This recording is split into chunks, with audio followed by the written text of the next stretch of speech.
It's Keir Starmer's last week as Prime Minister as Andy Burnham gets set to become the 7th PM in 10 years in the UK. Whilst all that's been going on, Nigel Farage, not to be upstaged, has decided to call a by-election where through the summer he'll be debating with Count Binface as to who should represent the good people of Clacton-on-Sea moving forward. All that's going on, and of course, we here at the Downtown Den Politics podcast celebrate today our 150th edition. I'm Frank McKenna. This is the Downtown Den Politics podcast. Welcome back. The return of the sausages. All sorts of things that I would have wanted as a kid that I couldn't have, right? Mm-hmm. Famously, Sky TV. How'd that happen? I guess I just forgot what was going on. They're eating the dogs, the people that came in. They're eating the cats. Yay, it worked. Welcome to the 150th episode of the Downtown Den Politics podcast, and this will be our final long-form podcast. When we come back after the summer, we'll be changing formats. We'll still have Joe Phillips and Jim Hancock offering their opinions, views, and thoughts on all sorts of things. If you were a party to our conversation prior to us coming on this morning, you'd heard some very strange remarks from Jim Hancock. Maybe we'll put them in a bloopers episode at the end of the year to cheer you all up. But more of that anon. Let's get on with today's recording, and obviously it's Keir Starmer's last week in office, as I said as part of our introduction there, and it's set up for Andy Burnham to become Prime Minister. He's going to have a coronation on Monday. He will be, in fact, on Friday, but he'll be formally announced as the Prime Minister on Monday. That's on the 20th of July. What we'll be doing today is speculating on who Andy may give those top cabinet posts to. But before we get into Andy Burnham, the new Prime Minister, let's have a word or two about the outgoing Prime Minister. And I had to reflect on some of the words and predictions that we have made at Christmas, because we go through lists of various questions and say, at the end of this year, where do we think and what do we think and who's up and who's down? And we all said, with great confidence, that by the end of 2026, Keir Starmer would still be Prime Minister. Well, there you go. So if you're listening to this programme thinking that you're going to get insights and predictions that are going to be any more accurate than anywhere else, then sadly, it's not going to happen. However, let's start with your thinking, Jim, on Keir Starmer's 2 years in office. When Keir Starmer came into office, we all thought this is the end of the Tory circus. He may not be the brightest guy, personality-wise, but nevertheless he'll bring stability. And after 14 years out of office, there'll be a plan for government which will concentrate on growth. Because Rachel Reeves's Shadow Chancellor had been so keen to keep business on side, that it would create an environment where people could employ people, and there would be measures of social justice that wouldn't harm that growth plan unduly. Then almost from the very beginning it went wrong. There was, as sleaze had been such a dominant theme of the Tory years, for a sleaze scandal to erupt almost immediately about Keir Starmer's glasses was a poor start. Then, of course, we had the winter fuel allowance thing, which we've discussed many times before. And then we had the sacking of Sue Gray. So we were immediately back into sleaze and instability right from the very start. Then, of course, it appeared, and it became increasingly the case, that Keir Starmer wasn't really a politician, in the sense that he didn't see the importance of how things would look to the electorate. He didn't see the importance of keeping the parliamentary party on side. Obviously, he had a massive task with 400 MPs to get to know them all. I understand that. But apparently, and I was only talking to somebody over the weekend, he virtually never visited the tea room, even when his administration was crumbling. So he ends up as the shortest served Labour Prime Minister. a decent man indeed, and a distinguished man on the international stage, but he got the local politics thing so wrong that we'll see whether Andy Burnham can recover it. But I think, and we know that the Labour majority was wide but thin, but nevertheless it was a huge majority, a huge opportunity to convince people that Labour governments weren't the sort of inconvenient interlude between endless periods of Conservative government, and the damage may be very lasting indeed. Joe, your thoughts on Keir Starmer's time in office? I'd like to think that in due course history will judge him more kindly, but actually I don't think it will, because I think he leaves behind nothing. He is, as Jim rightly says, no doubt a decent man, but the idea that you could come into government with that huge majority, having been 14 years in opposition, with no plan and no communication strategy, is just woeful. And I'm not actually sure that we can look at anything. I mean, I know, the government under Keir Starmer have done some good things, but they have been completely overshadowed by their own blunders. And whilst he's had a reasonable presence on the world stage by being calm and sensible and, pleasant and polite and not rising to the bait of Donald Trump, I don't think that counts very much. And when we come on to look at Andy Burnham, I think one of the things he really needs to do is actually focus on what's going on at home and have a really good foreign secretary in place so that he doesn't have to do all of those foreign trips.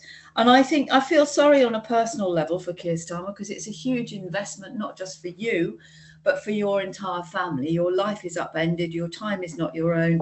And, even with the best will in the world, if you've got a plan, something else will come in from left field and completely throw you off course. So I think he underestimated, as I think all politicians do, underestimated what was involved in actually being Prime Minister. And he got it so appallingly wrong from the outset on the basic thing, which is communicate. And the U-turns, I think there were 16 at the last count, some of them quite sensible, but some of them should never have happened if he'd thought through what he was going to do in the first place. So I think he will go, but he will leave barely a shadow behind.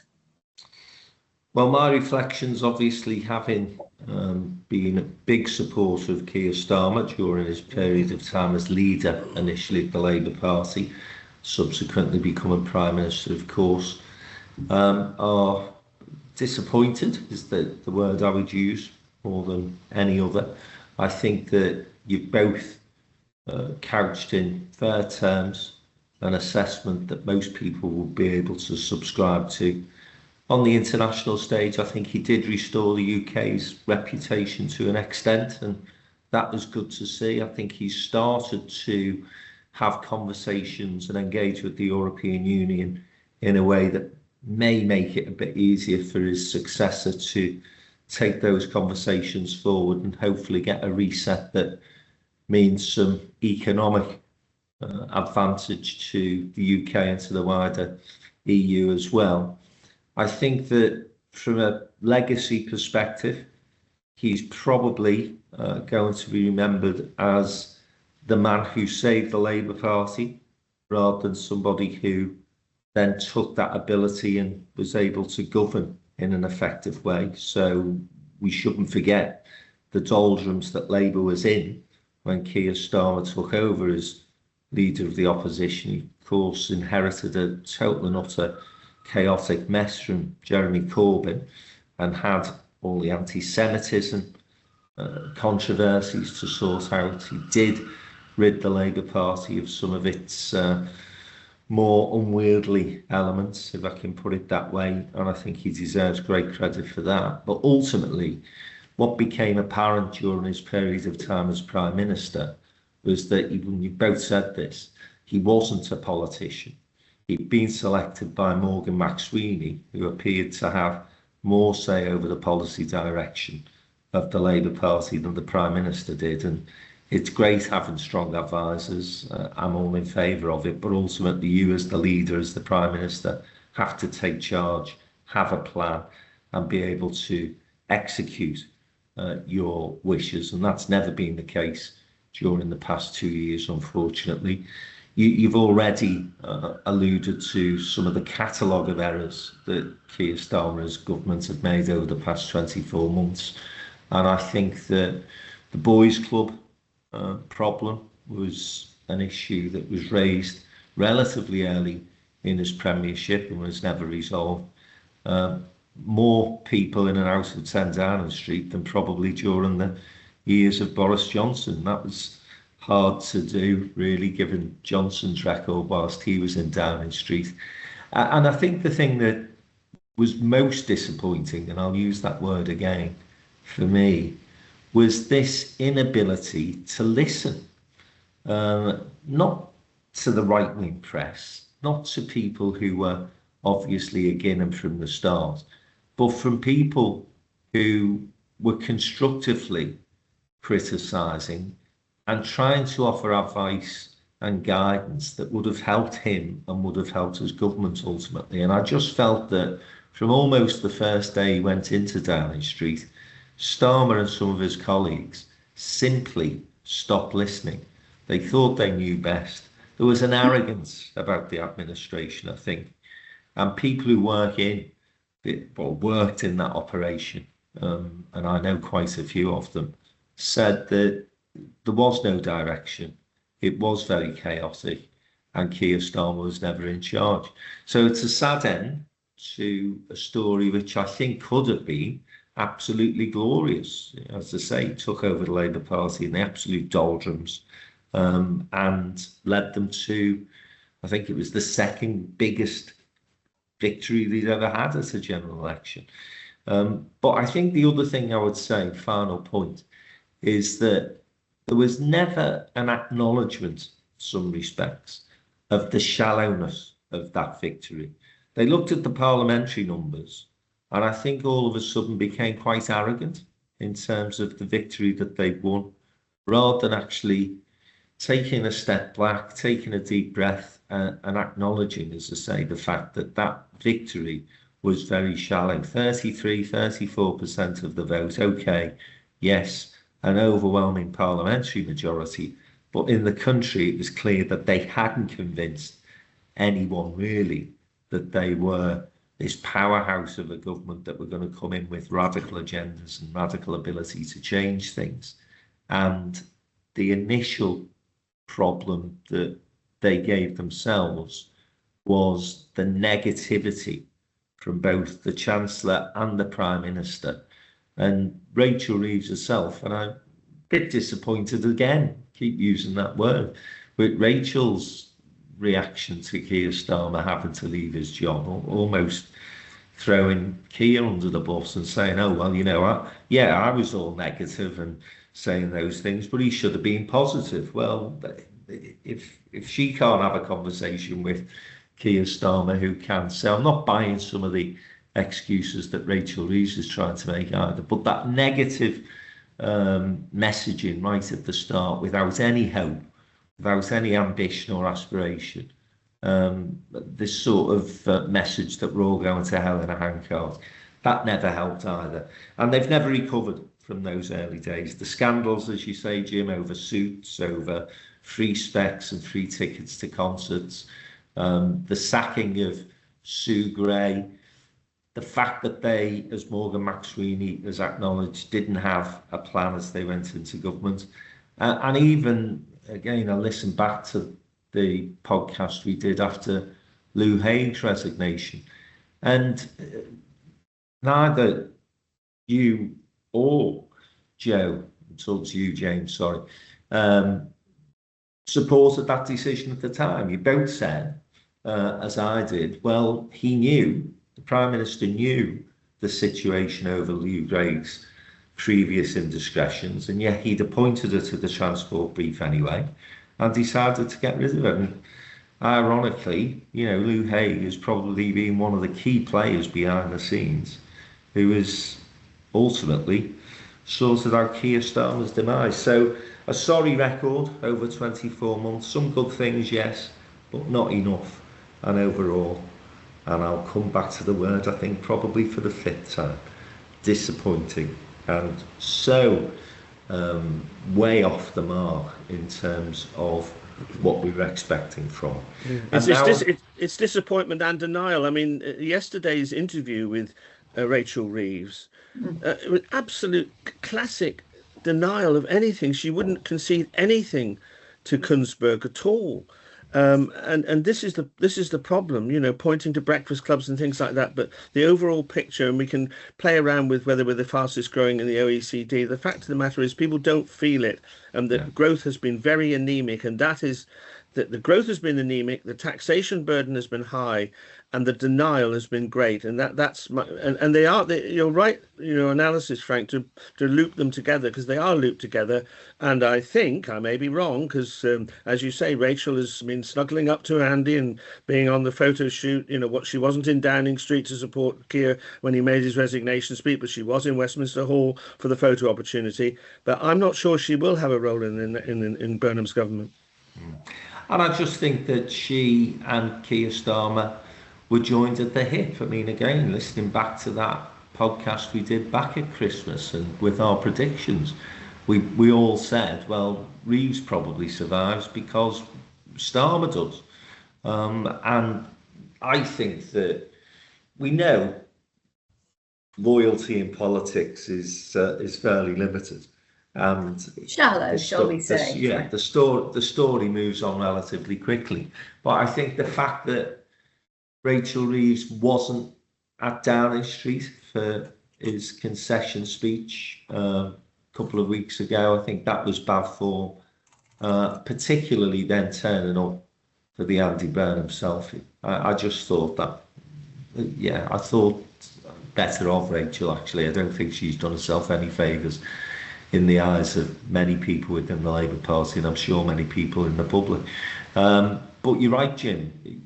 For me, there is still that inability to accept some of the big mistakes that they've made, and unless and until they begin to do that, then they're going to stay in the wilderness. But I do think that the person who will have no problem at all in calling out some of those difficulties and poor decision making is the next Prime Minister, and that's Andy Burnham. And after the break, we're going to talk about Mr. Burnham and what his plans might be. Let's hope he's got one, and who he may be appointing to the cabinet. Stay with us, we'll be back in a minute.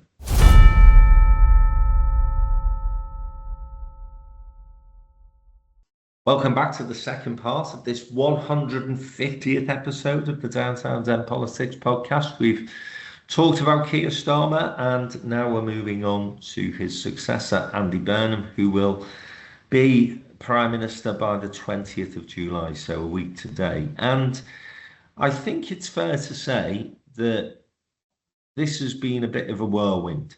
Since September, the Labour Party conference, when he was virtually written off because he'd made a tentative bid to challenge Starmer's authority, certainly at that point, with a rallying cry to suggest that we shouldn't be succumbing to the bond markets, was one of the things that Andy said at that time. But what he did identify, to be fair to him, was this drift, lack of a plan, lack of ambition, lack of aspiration, and the fact that the Labour government had been losing support and was perhaps shifting a bit too much towards reform policies in trying to win back support. And so within a few months, the weather had changed again politically, and Andy Burnham, on the back of continued difficulties for Keir Starmer, was able to position himself, and incredibly, I think, has been able to go forward and become Prime Minister without even a challenge from any of the sitting members of Parliament. So before we get into Burnham and how he's going to perform and take this job on as Prime Minister, I just wonder, from your guys' perspective, whether you think that a coronation is A, acceptable, and B, actually good for Andy Burnham. Joe, I'll start with you. I think it is acceptable in the current system that we have. in that, you know, you vote for a party and then the party chooses its new leader or chooses its leader. I mean, I know that is not how most of the voting public see it, but that is the fact.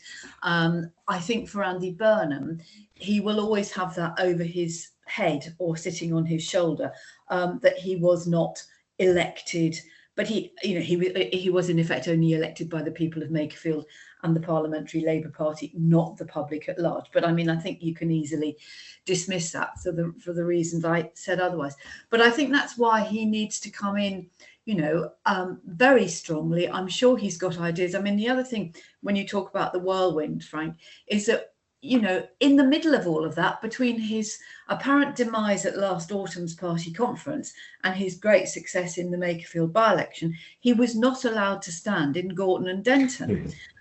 You know, and again, you know, you have to look back at actually, had Keir Starmer, as you have said previously on the podcast, if he'd put Andy Burnham in the Lords and given him a seat at the cabinet table in charge of devolution, he would have neutralised that threat.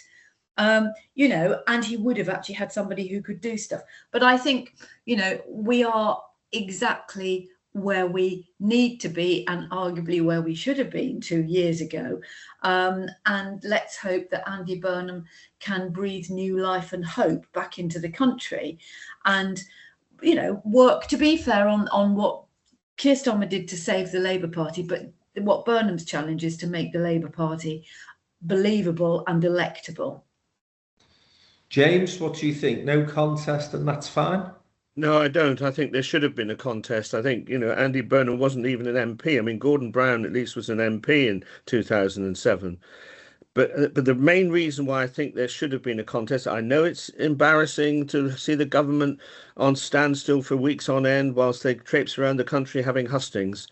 But there is a fundamental fork in the road for the remaining years of this Labour government, and it should have been a streeting Burnham contest where Andy Burnham could have outlined his opinion, which may or may not be in the policies and the people he appoints that'll be revealed in the next week or so, which seems to be to you know, move slightly to the left, you know, bear down on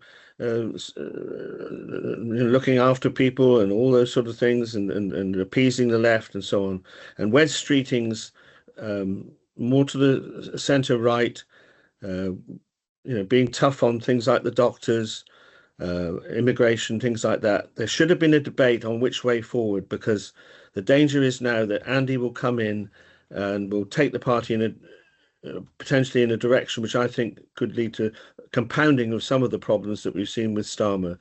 And the timing was everything, because it was stupid to prevent Burnham returning as MP for Gorton, because if that had happened, there could have been a challenge and this contest could have taken place. My understanding is that because Burnham was thwarted, then almost immediately the pressure was beginning to build that we knew that some way or another Andy Burnham was going to return to Parliament, and that held back Wes Streeting, who it is claimed by his supporters did have the 80 votes. So if Burnham had been an MP by early March, this contest could have taken place, but Streeting didn't feel able to challenge because it looked as if he was trying to sort of preempt Andy Burnham returning to Parliament, and it would have looked sneaky. So I think there should actually have been a contest.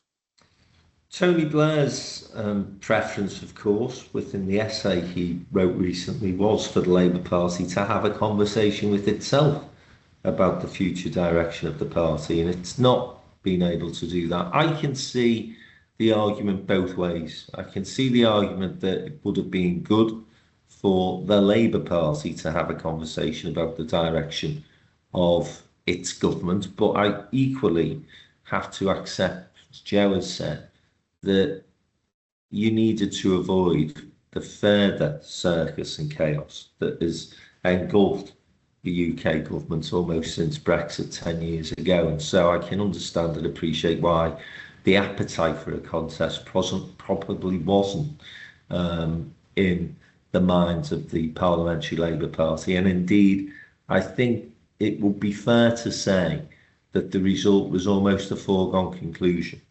And therefore, the idea of a contest would maybe have been seen as self-indulgent as far as the Labour Party was concerned. And the way in which they will sell this is that they have put country before party, and actually they just need to get on and govern. I think that from Andy Burnham's perspective, in different circumstances and at different times, a more robust challenge to some of the views and some of the ideas that he and the people around him have been suggesting over the past few weeks would have been useful, because you can road test some of the things that you've got ideas for policies that you're wishing to implement, and obviously they're not going to have the opportunity to do that. So in one sense, I think that is a disadvantage to Andy Burnham, but I can see why the Parliamentary Labour Party have decided to get behind him. That big win, I think, in Makerfield was the final nail in the coffin of any potential challenger. Had it been 2,000-3,000 majority, then I think people could have said, well, okay, he's beaten Reform, but he hasn't absolutely battered them. There's still a need for us to have a conversation of the way forward. But it was such an overwhelming victory in Makerfield that I think his coronation from that point on was inevitable. So what does he do next? Has he got a plan? Is Manchesterism really a thing? And even if it is it a big enough concept to govern a country? And that, Jim, is a question I'm going to pose to you, because you've been very, very close to Manchester politics for many years now. So can that model be transferred onto the national stage in the way that some are suggesting? Well, there is a slight contradiction, because Manchesterism in actuality is a lot of foreign financed speculative development with these skyscrapers in the centre of Manchester, drawing in financial services, working with the university campuses to create IT jobs and things like that. And yet at the same time, Andy seems to sort of yearn for a manufacturing past for the north. So we'll have to see what Manchesterism actually means, and certainly, as you say, whether it can be translated to the country as a whole. I think in Andy's favour, Rachel Reeves did all this doom loop stuff when she came into office, and it's very striking how business leaders and employers say that did have an effect, irrespective of all the increases in national insurance and so on. You set the mood. Now Andy is going to set a mood for optimism. Now obviously, we hope that will inspire people of itself. Of course, you can be made to look a damn fool by doing that, but that's in his favour. But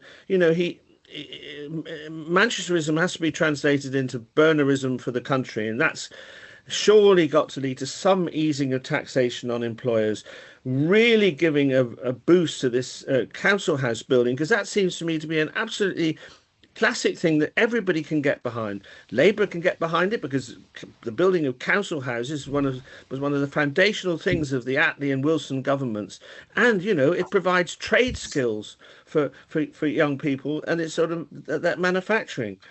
But we also have to deal with defence, and I'm still to be convinced that he's got that. And there are some hints that he's going to do something about social care. I mean, the Tory press, depressingly this morning, are starting this thing about death taxes. And again, if Andy does move on social care, can the Tory press not give him a break? Because we can't go round and round in circles of saying, oh, we must do something about social care. And as soon as either Theresa May or Andy Burnham pop their head above the parapet, we're going to knock it down. So, a sense of optimism, getting on with some of the things that the nation can unite around, that could translate Manchesterism into Burnhamism for the whole country. And just one final point, as I said in my blog the other week, there's got to be an emphasis and a clarity about what is going to happen with devolution for the whole of the country, because whether it's in Jaywick, in Clacton, or the Great Western Railway line at Dawlish, there are areas of poverty, areas that need infrastructure development all over the country, and Andy's got to, to some extent move away from this northern thing and become Prime Minister for the whole country.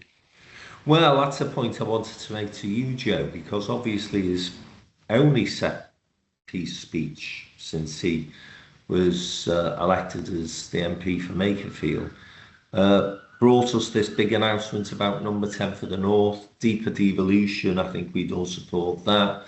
But Jim's point there, he's got this badge of King for the North, and I think he needs to shed that quickly. Announcing a number 10 for the North, which I've got support for all sorts of reasons. I think it's a good thing. But it does mean that he's got to do other things to get people who live in your part of the world, Joe, and in other parts of the country on side. And I just wonder what you're thinking about this big presentation of Andy Burnham as, right, we're going to reimpose this northern agenda on the rest of the country. Well, absolutely. And I think in a way, you can draw a parallel with the King when he was Prince of Wales, said he would be defender of faith as opposed to defender of the faith. And I think that's a sort of a nuance that Andy Burnham needs to get. I mean, it's going to hang around his neck because we know that the media are, you know, by and large quite lazy, so they'll call him the King of the North. Well, you know, where I live in Kent, there are parts of East Kent that are incredibly deprived, where there is no public transport, where there are no jobs, and you know there is huge economic inactivity, poor housing, poor health, etc. Jim knows from being in the West Country and certainly down in the Southwest, while you might all sort of think, oh, Rick Stein and rock, you know, you look at the reality of somewhere like Newlyn in November, and it's a completely different story. So it's really important that it isn't just, you know, two ends of a train line, London and Manchester, that it actually goes broader and wider and gets the nuances. Because the other thing that I think where Keir Starmer, and this goes back to your thing about him not listening, one was that he and nobody around him listened. But the more important thing is they didn't care. They weren't curious. So actually, you know, the first thing Andy Burnham needs to do is to send his lieutenants out to talk to the shopkeepers who have seen the local bakery close to be replaced by the vape shop, to go and talk to the farmers who can't get the fruit pickers because we've come out of Europe, to go and talk to people like here where we've got constant water shortages and yet we're building, but we're not building homes, and give them, you know, you want to clone Louise Casey, but use your MPs. You know, get Holly Billington, for instance, from North Thanet, down the road from here, and get some other people, and perhaps even some Lib Dems, and get them together, and you have a sort of a I don't know, 6 weeks, 8-week task force of a snapshot of what the big problems are around the regions. And, you know, you can almost do it like a roadshow, and you get local MPs and local councillors to come together and, you know, what are the 3 big issues here? Is it the closure of your local hospital? Is it the fact that you're building homes, 5,000 homes, but there's no school and no public transport? Is it the demise of the house street?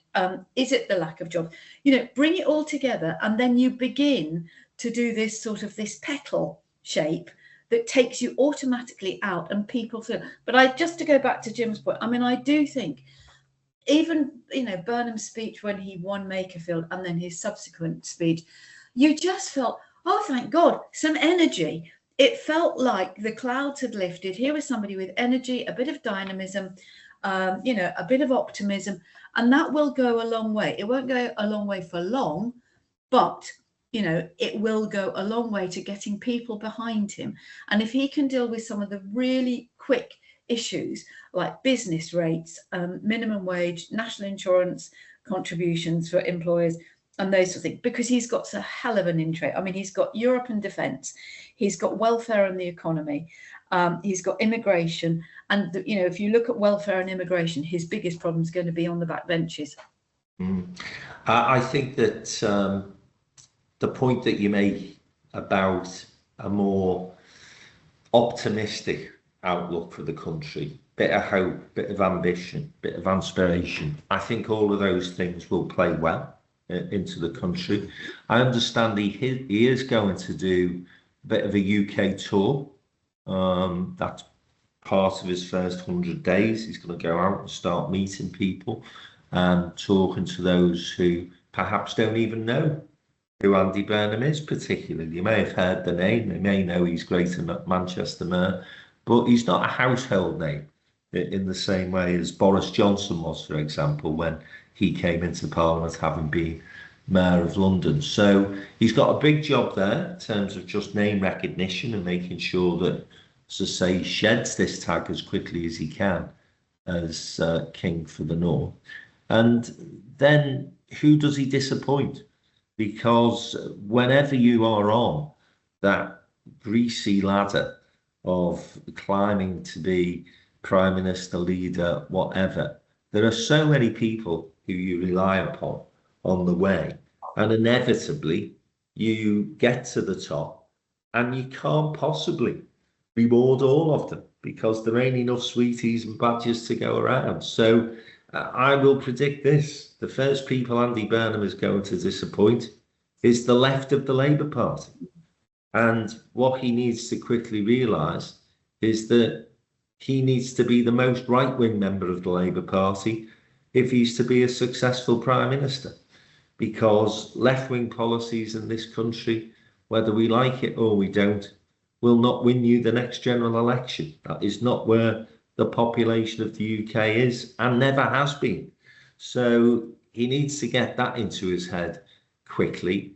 And where I've got some confidence and I've gleaned some comfort is his appointment of his Cabinet Office Secretary. It's going to be James Purnell. James Purnell is the least Corbynite member of the Labour Party that you will ever meet in your life. He served under Tony Blair. He was actually the MP who was a minister who resigned from Gordon Brown's cabinet because he was trying to force a contest between Gordon Brown and David Miliband. His politics are certainly New Labour. And so if you're going to appoint him as your key number 10 advisor, I would suggest, James, that your musings that he's going to shift Labour to the left are probably a little out of kilter. And the other thing I'd say is that on welfare reform, if he gets the narrative right and he gets the messaging around why those changes are needed, then he has every chance of taking the Parliamentary Labour Party with him.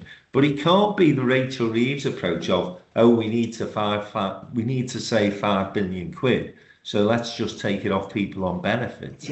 It needs to be around the Alan Milburn and Pat McFadden agenda of let's get young people back into work, give them opportunities, start to get the economy moving again. And again, to be fair to Andy, this left-wing firebrand apparently, they're the sort of things he's been saying. And Jim, you've known Andy for nearly as long as I have. He's never been a left-wing firebrand. I don't know why you think he's going to be all of a sudden because he's Prime Minister. I didn't say firebrand, but I just feel that in his desire to make a sea change from the Starmer regime, that he has been giving out signals to moving more towards the left in order to appease his Parliamentary Labour Party. But I think we're moving on to a discussion now about personalities. And the one I really, really want to sort of kick around with you guys is the Miliband problem. And it relates to what you're saying, Frank, because, you know, if he put Ed Miliband in as Chancellor of the Exchequer, there could potentially be a fight with Purnell and that sort of thing right from the start. Now, you know, for me, David Miliband has been the prince over the water for years. I've always admired his political skills, his views on Europe, and I think he'd be a huge addition to the new government. But you can't, and well, I'll put it out there, you guys can discuss it. I don't think you can have Ed and David Miliband in the same cabinet room. And therefore, and apparently, Ed Miliband is extraordinarily, considering how, you know, unsuccessful his time as leader of the party was concerned, how he's such an unsackable person now. But I mean, you know, you could, if you're right, Frank, say, I'm sorry, Ed, you're not in touch with the regime that James Purnell and I want to bring, and you're going to the backbenches. Then you can bring David Miliband in as Foreign Secretary. But I don't know how you resolve this dilemma. If you got rid of Ed Miliband from environment or from energy, you would be basically saying, okay, we've given up on net zero. What they actually need to do is to keep Ed Miliband where he is, because he has proved that he will stand his ground and he will keep committing to that sort of stuff. If you bring David Miliband back from America, and there are many people I know in the Labour Party who would not welcome that, because they say he buggered off, he went to America, okay, he's working for a charity, he's earning shed loads of money, and then you come back into the House of Lords as Foreign Secretary. You've then got the two Milibands potentially and James Purnell. There's rumours about Ed Balls. Oh, hello, it looks awfully like an old boys club with people like Louise Hay and Lucy Powell, and those are people doing the backroom work, the supportive women. No, he's got to be brave, and James Purnell is a fine appointment. That's a different role. But if you can't find anybody good enough from your current people, and you can't make them work, then, you know, the answer is not to bring in somebody who's been over the water for a long time. And I think, you know, actually, in a way, by keeping Ed Miliband where he is, it gives Andy Burnham some cover on this very important agenda about environment. But what they actually need to do is to stop talking about net zero, because nobody knows what it means. We just know we're getting heat waves and people are dying, and we know that, you know, we can't grow anything and all of that sort of stuff. I think we shouldn't get hung up on the personalities. What we need to see is who can work together to bring about the change quickly and effectively. Well, you're going against all of Jim's journalistic instincts to say that we shouldn't talk about personalities, Jim. Because no, I know, but you know what I mean. A whole list of I know, but you know, positions that he wishes to fill. I listen. I get what you're saying, but people do, don't they? Yeah, they talk about personality, and I think in this instance, what personalities will tell you is the direction that this government is going to take. So it is, particularly from the perspective of Chancellor, I think a key role that will perhaps give us some ideas to the direction Andy Burnham wants to take. We talk about these sort of ex-Blairites. Andy Burnham, of course, is amongst those. He was a Blairite when he first came into Parliament. I think he was a special advisor in number 10. They were the demonised football team. Say again? I say they were the demonised football team, most of them. But he's also kept Jonathan Powell on. As an advisor on foreign affairs. Jonathan Powell, who appointed into government initially, Tony Blair. So let's take the Chancellor's role first then, and I have no clue as to who he's going to select. My only view on this would be that he's going to replace Rachel Reeves. Would he want to take a female chancellor out and replace her with a man? And, you know, the one thing that Andy has been big on is saying, in fact, one of his advisors, I think, may have said he's going to be the first female Labour Party leader I've had, on the basis that he will be inclusive and will recognise female talent.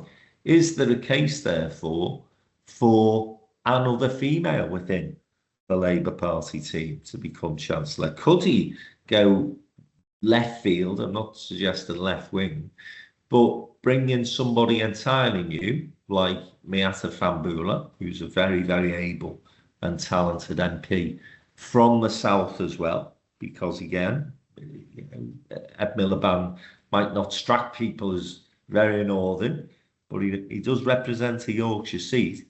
So could he go and do something like that, Jim? Could he be a bit more imaginative than the names that are being thrown around at the moment? Yes, well, in the list I sent you yesterday, I had Fahnbulleh or McFadden. I mean, I take your point about a woman. It's a key appointment. It would be a striking appointment. I mean, the other you know, women available, I suppose, is Cooper. But I don't think so. I think Fahnbulleh. But I mean, you know, but if it's to be a safe pair of hands to reassure business, McFadden has to be considered. I know he's dry as dust and so on, but he is a safe pair of hands. So but we can't discount the possibility of Ed Miliband. I mean, I take what Joe says about keeping him in his current job, but I put him in as deputy prime minister to give him a promotion. But it's quite tough. So for me, it's McFadden or Fanbuller, but it's quite a call, but it's because it's a very important post.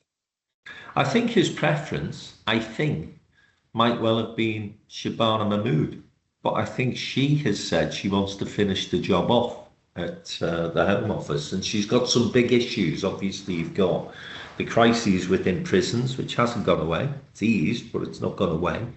And immigration, of course, which is still going to be a key issue at the next general election. So the chances are she's going to want to stay, and he will keep her where she is. But I think she would have been Burnham's choice had he had the opportunity to do that, and he still might. But if you move on then to Foreign Secretary, again, I note that Yvette Cooper has been doing the rounds and making her bid to retain that job, Joe. And again, let's just look at the optics of this. We're going from a government that has been accused of being a boys' club, and the first thing I do as the new Prime Minister is I get rid of a female Chancellor and I get rid of a female Foreign Secretary, and I replace them with Pat McFadden and David Miliband. Well, I'm not going to do that, am I? No. Am I? Well, not unless you're completely stupid. And, also, if you're going to replace the Foreign Secretary with somebody who was in the government that you were part of, 20 years ago, that just sends out all the wrong signals. There was a very compelling piece by William Hague, actually, last week in the Times, arguing that Yvette Cooper should be allowed to stay in position. And the point that he was making is that the Foreign Secretary, although it doesn't get the same sort of headlines except for disasters, it's all about relationship building. And it's not just with Trump, it's the people, at civil service level, at administrative level.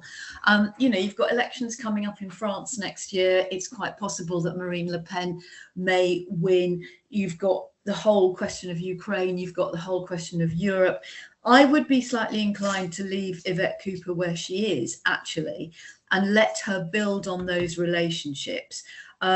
She's not the most exciting person. She was a pretty disastrous Home Secretary, even though she'd had 14 years to prepare for it.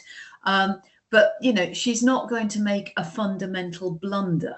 The other person that you two haven't mentioned is Heidi Alexander. And I would just say that, having to, when she replaced Louise Haigh, who should never have been sacked, in my view, for the reasons we discussed previously, that, if you put somebody pretty unknown in as Chancellor, the problem you've got is dealing with the Treasury. And I think the Treasury, we've seen with Rachel Reeves, they control everything.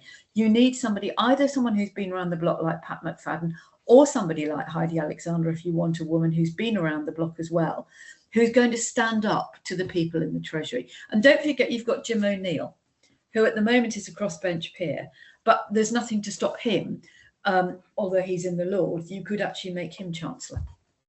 That's not going to happen. I think that the shout for Heidi Alexander is an interesting one. And again, London sort of based MP, isn't she? I think I'm right in that. Yes, is it Swindon? Yeah. Might be even Swindon, but Swindon, I know she was Swindon. Obviously she was on GLC, wasn't she? She was part of Sadiq Khan's. But she's quite tough. Yeah, I know Heidi. She's good. I think that, again, the other thing that Burnham needs to be mindful of, and I'm sure he is that as part of this shedding the King of the North badge that he needs to do, he's got to be careful of how many allies at this time he starts to give badges out to. So let's go through the list from Greater Manchester. He's got Lisa Nandy at DCNS, who I don't think's been pulling up any trees, but I know Jim disagrees with me as far as that's concerned. We've got Angela Rayner looking to come back into the cabinet, and she's got a strong case to make as far as that particular scandal that is now behind her is concerned. You've got Lucy Power, who, although is deputy leader, is not a member of the cabinet, so she will need to be considered. You've got Jim McMahon, who was sacked from his role in local government and was doing a decent job, devolution, again a Greater Manchester MP. You've got Johnny Reynolds, who was outcast to the Whip's office, and therefore, as always, made it known that he wasn't particularly pleased having the business brief taken from him. There's 5 just off the top of my head, all Manchester MPs. That's before you get to Lou Haigh, Sheffield MP, and Midgley, Annalise Midgley, who is a Knowsley MP. There's 7 North West MPs who would all have a case for saying to Andy, right, time for payback, mate. So, Jim, what does he do with all of those people? He makes Lou Haigh Secretary of State for Health. He gives Lucy Powell local government. He gives Lisa Nandy transport, and Angela Rayner is made leader of the House of Commons. Angela Rayner wants to get on with the housing brief. Angela Rayner should go back to local government and housing. She's passionate about it, and she was doing a really good job, and she'll get it done, and she should go back there. These people that you've just mentioned, wouldn't they be absolutely right for the number 10 of the North? I mean, isn't that the whole point, that you have this power base? You know, I know we are limited legally by the number of people that can sit at the cabinet table, but you can create, as Prime Minister, all sorts of other mechanisms and other bodies that if you've got all of these people, all of whom are very good, but I would definitely give Angela Rayner back to give her back local government and housing.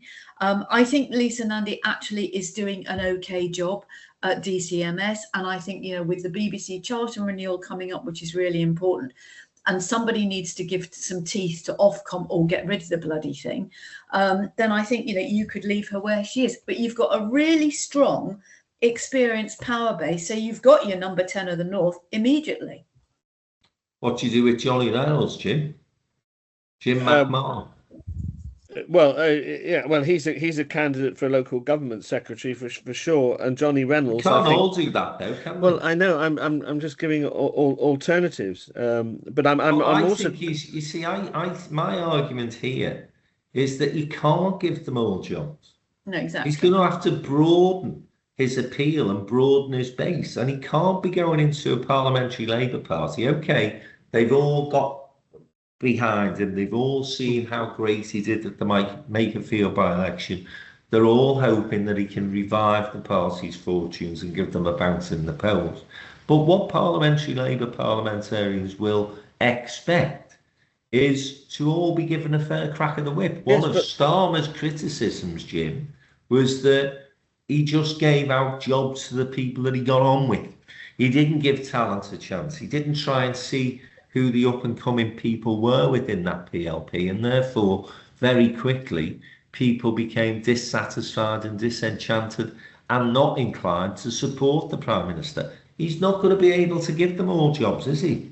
No, but he will need to bring in some new people. And I think Polly Billington, by the way, is a very good shout for a junior ministerial job. But this is a terribly difficult thing because we haven't mentioned Darren Jones, who I think is excellent. I know he's haven't mentioned Wes Streeting yet. No, we haven't. With Wes? Well, I've got him down for Foreign Secretary because you can't appoint David Miliband for the reasons that you've said. You know, so where's either Foreign Secretary or Deputy Prime Minister? You know, you've got Douglas Alexander, who's Scottish Secretary. I have huge admiration for him. So, you know, there are a lot of talented people not around. Blairite. Well, Douglas has served in many administrations. I'm very glad I haven't got this job. Speculated about who will be in the cabinet. The Luke Pollard, you know, is Healy going to be? Jim, I've just said we could go on all day. I didn't say we were going to.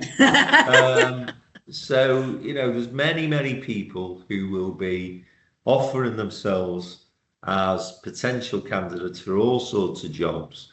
But I think, as Joe said, maybe he sets up a sub-office in the north to keep some of those people happy, because obviously he will want to reward those that have been loyal to him. Nevertheless, he does need to make sure that that cabinet reflects the country, and he cannot simply impose a Greater Manchester set of MPs onto cabinet positions because they were the people that got him to the place where he is. And so, interesting names this morning, I think, that you've both mentioned. Hardy Alexander, she's one to watch, I think, and was one of the early resignations, and one of the people who from the cabinet came out and said, did she resign? No, she didn't resign, did she? But she did say that she thought Andy Burnham should be allowed to stand for that seat in Makerfield. She's a big supporter of Andy Burnham, I think it's fair to say. And then, Miata Frambula, maybe. I think she'll be in the frame for a job of some sort. So we will see. The final point I just want to make, and it was something you talked about earlier, Joe, is this role as Prime Minister in International Affairs, and you were suggesting that he needs to be more determined in terms of delegating that to his Foreign Secretary and to others. Every single Prime Minister that has come into office has had that intention. They all say they want to focus on domestic policy, and they all end up getting dragged into foreign affairs. Now, sometimes, I would suggest in Tony Blair's case, it's because they get a bit fed up with the day-to-day boring stuff of domestic policy.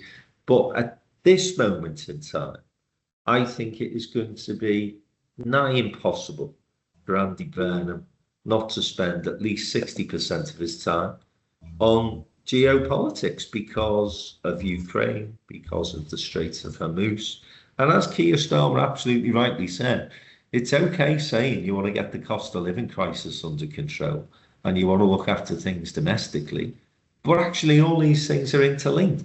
If you don't sort out the Straits of Hormuz, energy prices are going to rocket. No matter what you do at home as far as that's concerned. If Ukraine does not win against Russia in this terrible conflict that's now been going on, by the way, for longer than the First World War went on, then we're going to continue to suffer as far as the implications of that particular conflict have. So I like your thinking, Joe, but it's totally unrealistic, I'm afraid. Well, no, I mean, you are probably right up to a certain point, Frank. But if you've got a very good foreign secretary, if you've got a very good security advisor, if you've got a very good defense secretary, and you've got all the people beneath them, and you've got some very key ambassadorial positions in place around the world, you don't need to go to everything. That's my point. And I think there were things where Keir Starmer was convening meetings on Zoom or something, or sometimes in reality. He didn't need to be doing that, actually.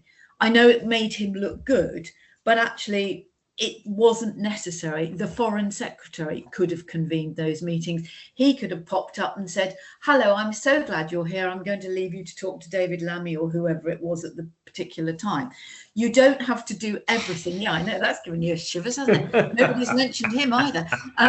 But I just think, sometimes you have to say, and this is about, Keir Starmer delegated to a fault, but he delegated to Morgan McSweeney. The real success, as you know, Frank, from being a successful business person, is it's about delegating as well, but it's really holding those people to account. You ask Alan Milburn to do a report, he comes into you and you make that happen. You ask Louise Casey to do a report, she comes up to you, you make it happen. You ask George Robertson to do a report, you make it happen. What you don't do is take no notice of what anybody's doing and then don't listen to what they say. So if you've got a really good team in place, you can afford to say, I don't need to go. I mean, of course, you need to do G7s and things like that, but you don't have to do everything. I think there were a couple of things he went to where we raised eyebrows. There was something around climate change, where I think he was the only leader who actually and he could have sent aid and went. But I still think that on those big issues, they expect to see the Prime Minister in the room, Jim. That's the thing. I do take what Joe says, and it may be that Andy is so determined to focus on the domestic agenda that he will allow the Foreign Secretary to do a lot more. But you are right, you know, if the Prime Minister's not there, I mean, look at the fuss there was when Rishi Sunak came back from the D-Day celebrations and left his Foreign Secretary in place. But Jim, that was a completely different thing, and that was utterly stupid. I mean, that was about, you know, that was a memorial. That's like walking halfway out of a church service. Yeah. Yeah, so we'll see. I mean, I do think Andy is very inexperienced in foreign affairs. I take your point, frankly, eventually gets seduced by the much more congenial thing of going around foreign embassies and being feted when they go abroad rather than grinding away about pensions and welfare reform. And I do understand that. But I mean, you know, at the moment, certainly at the beginning of it, I mean, he'll be hoping that he's Prime Minister for 8-9 years, you know, he's hoping to win the election. So I think he'll really want to spend the next 3 years really focusing, because if he doesn't solve the domestic problems, he ain't going to be Foreign Secretary or prancing around the world or anything at all. Yeah. But I think, as I say, you don't have a choice sometimes. That becomes the problem. And I think even if you look at Prime Ministers who you would ordinarily associate with the domestic political agenda rather than foreign affairs, i.e. Gordon Brown, strikes me as somebody who absolutely did that. But you know, crises do emerge. In his case, it was the financial crash. And so you will, whether you like it or not, have to involve yourself in international affairs. And let's see if he's able to manage his time better than Keir Starmer appeared to be able to. And, you know, never hear Keir was something that eventually ended up sticking as well. But you could, listen, with our press, you can well imagine a pylon, the first international gathering of leaders from across the globe that Andy Burnham decides, actually, my place is best served here at home. There will be absolute fucking carnage in the press about the fact that Burnham has snubbed Trump and Macron and whoever else happens to be there. So good luck to him on that, but I just don't think it's realistic. We will see. Right, talking of not being realistic, after the break, we're going to have a very, very short and snappy third part. Because it's our 150th, we can do this. And we're going to talk about Count Binface. So stay with us. We'll be back in a sec.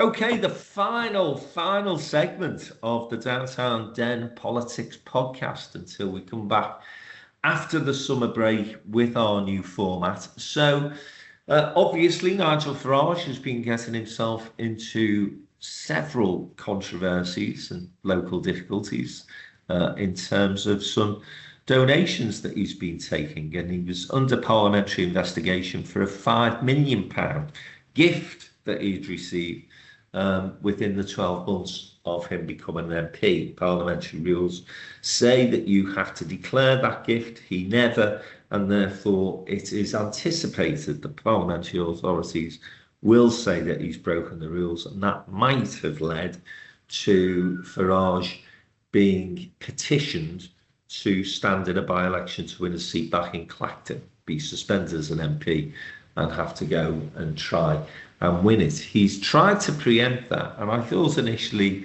it may have been a semi-clever move, but it's somewhat backfired on Mr. Farage. And instead of a fight between the establishment and the people, it's become a fight between Mr. Farage and this character called Count Binface. So the by-election has become a bit of a farce, and I think it started to paint Nigel Farage as unserious and fringe against you, which is the thing that he has been fighting against for 2 years now.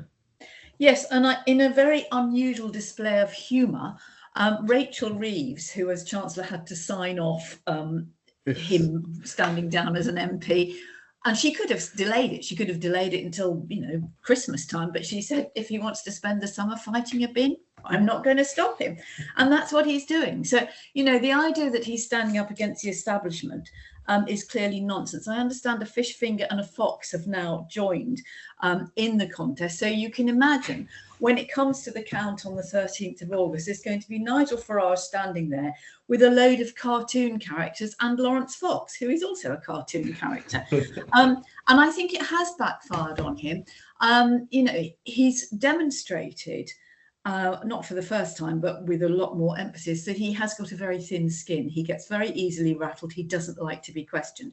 Now, if you can't stand up to the scrutiny at this level as an MP, you ain't going to stand up to the scrutiny as Prime Minister. Does he really want to be Prime Minister? Who knows? Does he really have the appetite and the constitution to cope with this? Because he had a very simple thing to do. He didn't answer the question about what the money was for. He could have said, I got the money, I should have declared it, I'm really sorry, I'm going to work with the parliamentary commissioner and take whatever justice is dished out to me. But instead, he's become a victim. He's also, over the weekend, I would argue, inappropriately, and the family of Anne Widdecombe have said this, used her tragic death as a political opportunity. Now, he would say, no, I was just going down to lay flowers outside her house. But he didn't need to go with Danny Kruger and Zia Yusuf and Richard Tice and turn it into a photo call for reform. So I think there are lots of questions swirling around, and it's very interesting to note that actually this isn't just about what's happened in the last couple of years. Apparently the security services have been looking into the funding of UKIP and the Brexit Party going back to 2014, and there are lots of links to George Cotterill, the baby-faced benefactor who has been bankrolling reform and bankrolling Nigel Farage, who is based in Montenegro, where he runs a crypto gambling site. And I would, anybody who's interested, have a look at Open Democracy, who have done a really, really thorough investigation of what goes on in Montenegro. And I think it's beginning to cut through. Of course, Farage will win. But, it's a Pyrrhic victory, if you can have a Pyrrhic victory with a bin. Okay. James, what's your thinking? It's Posh George, of course, is the latest person to be caught in this scandal of Farage, and he has got questions to answer, and I think controversies that are going to go way beyond this by-election, James. But what do you make of his tactic of calling the by-election? Do you think it has backfired, or do you think he can go and say, well, the people of Clacton have exonerated me, and therefore this is just a political Westminster bubble stitch-up? How can he say that when the people of Clacton do not have the determination of the parliamentary commissioner? I think this, you can say, I thought initially it was just a spasm, as you've said, he's very, very thin-skinned, and this was just a spasmodic and unwise political tactic. But I just think, and I may be subscribing too much subtlety to Reform UK, that because he thought that eventually the parliamentary commissioner would impose a sanction of in excess of 10 days suspension from the House of Commons, which would offer the people of Clacton a recall petition, that by doing it artificially now, when and if the commissioner's inquiry recommences when he returns to Parliament and then suspends him for more than 10 days, which is quite likely considering the seriousness of all this, which you two have already alluded to, does he think then that the people of Clacton are going to say sufficient, or there won't be 10% of the people of Clacton who want to have a recall petition at that point? I wonder whether that's his tactics. But two or three other points. I know we're getting into the realms of fantasy here, and I suppose, he is going to win this, but there are indications from Clacton that there is a determination by people who don't like Farage, and let's not forget that all over the country we've seen examples of anything but reform, that there is a serious campaign behind Binface, and it's more likely to be focused on him now because he had the courage to be the first one, apart from Howling Lord, whatever he's called, to actually put, I'm grateful to you, to put himself forward. We live in strange times, but just remember that Jimbo has said that, it is conceivably possible on a low poll, and it will be a low poll, but because of the nature of it, and also because it's the middle of August, a sensational defeat for Farage is possible.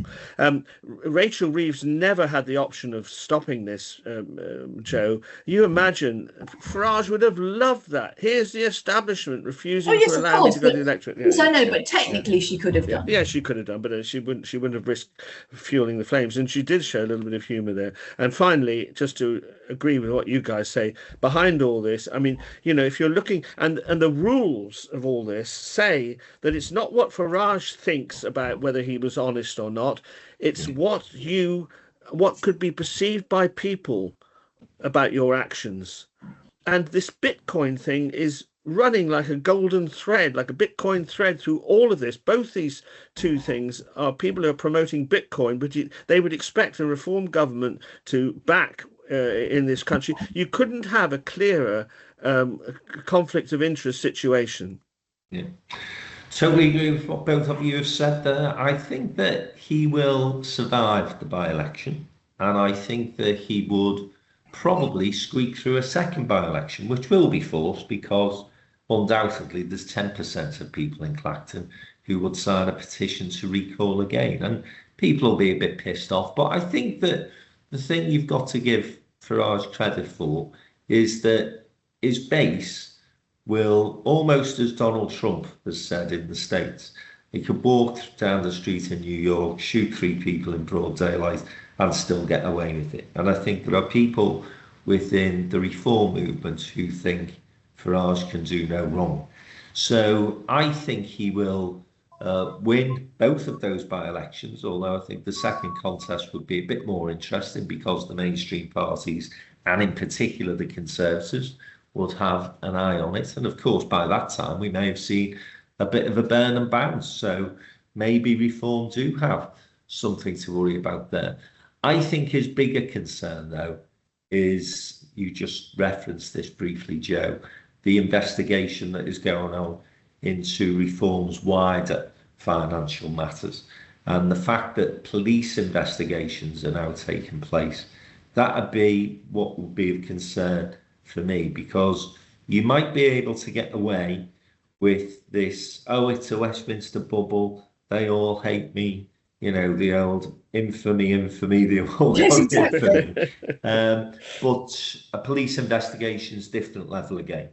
And from what I'm reading in the Sunday Times, whose Insight team have done a fabulous job as far as this particular issue is concerned, The Guardian as well, in terms of their journalistic reporting and investigations, seems to me that there's big questions to answer, and that I think will be causing Nigel Farage to lose more sleep than anything that may go on with Count Binface and in Clacton. It'd be good to see if Nigel can find his way back to Clacton, because apparently he's not been there too often since the election in 2024. But yes, let's see.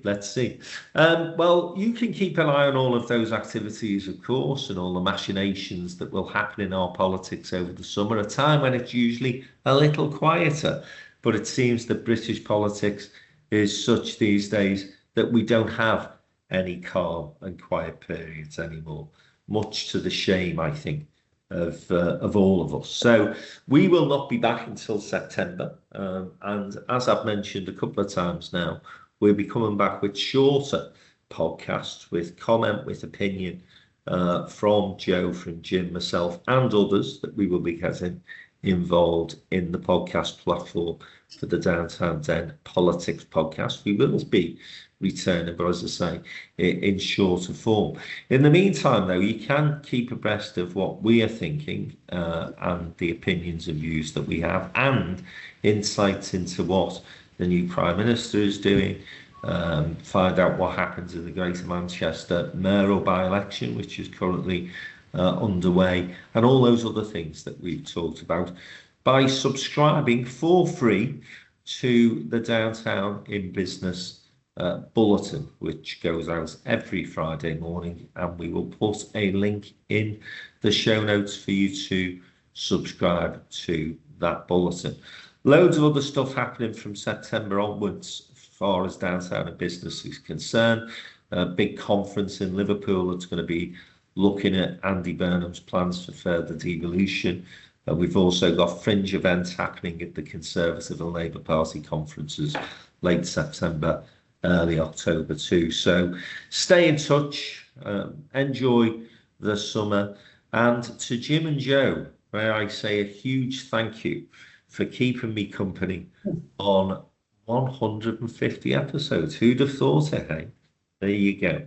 And who'd have thought that in that time we've seen more prime ministers than Chelsea have seen football managers. Right. Have a great summer, as I say, everybody.